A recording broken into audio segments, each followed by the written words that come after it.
வள்ளுவர் பெருந்தகையில் கூறியிருக்கிறார். காற்று மாசுபாடு, நீர் மாசுபாடு, நிலம் மாசுபாடு, நீர் ஒளி மாசுபாடு என அநேக மாசுபாடுகளால் சீரழிந்து வருகிறது. மாணவர்களாகிய நாம் எப்படி தடுத்து நிறுத்த முடியும்? கண்டிப்பாக முடியும். நம்மளால் மட்டுமே விடியும்.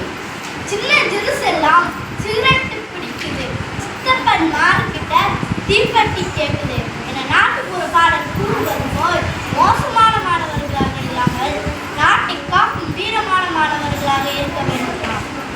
சுத்தம் சுதந்திரம், சத்தம் சுமிந்தாரும் என்பதை உணர்ந்து வானங்களிலும் விழாக்களிலும் அதிக ஒலிபெருக்கியை பயன்படுத்துவதை நிறுத்த வேண்டும்.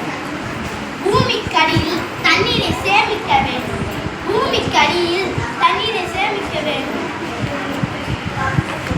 ஒருமுறை பயன்படுத்தும் நெகிழியை தவிர்த்து அடுக்கி செல்லும் போது கதி ஆட்டிக்கொண்டே செல்லாமல் துணிப்பையை எடுத்து செல்ல வேண்டும்.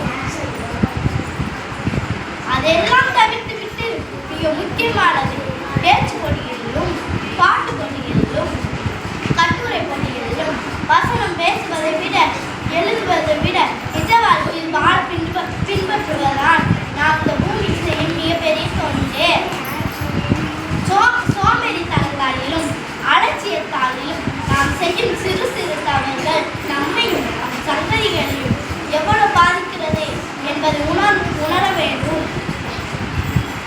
உண்மையில் ஒரு மனிதனை சுற்றி இயற்கை சூழல் எப்படி இருக்கும் என்று தெரியுமா? இதோ பாரதியார் அழகாக எடுத்து வைக்கிறார். காணி நிலம் வேண்டும், பராசக்தி காணி நிலம் வேண்டும், காணி நிலம் வேண்டும், பராசக்தி காணி நிலம் வேண்டும்.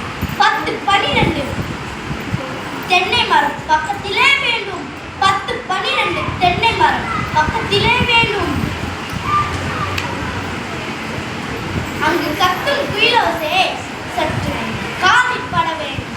அங்கு கத்தும் குயிலோசை சற்று வந்து காதில் பட வேண்டும் என்ற சித்தம் மைந்திடவே நன்றாய் இளம் தென்றல் வர வேண்டும் என்ற சித்தம் மைந்திடவே நன்றாய் இளம் தென்றல் வர வேண்டும் என்று பாடியிருப்பார்.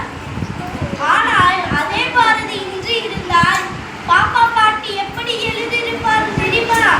பல லட்ச வாரங்கள் புகையை தள்ளுகிறது பாப்பா, நல்ல முத்துச்சுடர் போல நெகிழி பையன் பளபளப்பாய் இருக்கிறது பாப்பா. அவை பூமிக்கு மேலே நின்று மழை நீரை உள்ளே விடாமல் தடுக்கிறது பாப்பா. பல ஆயிரம் ஆண்டுகள் மக்காமல் தலைமுறை கெடுக்கிறது பாப்பா. சாலை ஓரத்தில் மக்கள் துப்பும் எச்சியெல்லாம் பல நோயை தருகிறது பாப்பா. அதெல்லாம் நாம் சகித்து கொண்டோம் பாப்பா என்று மனம் வந்து பாடியிருப்பார். பசுமையின் வேர்கள் மண்ணின் நாளத்தில், பண்பாட்டின் வேர்கள் நம் மனதின் நாளத்தில் என்பதை உணர்ந்து பசுமை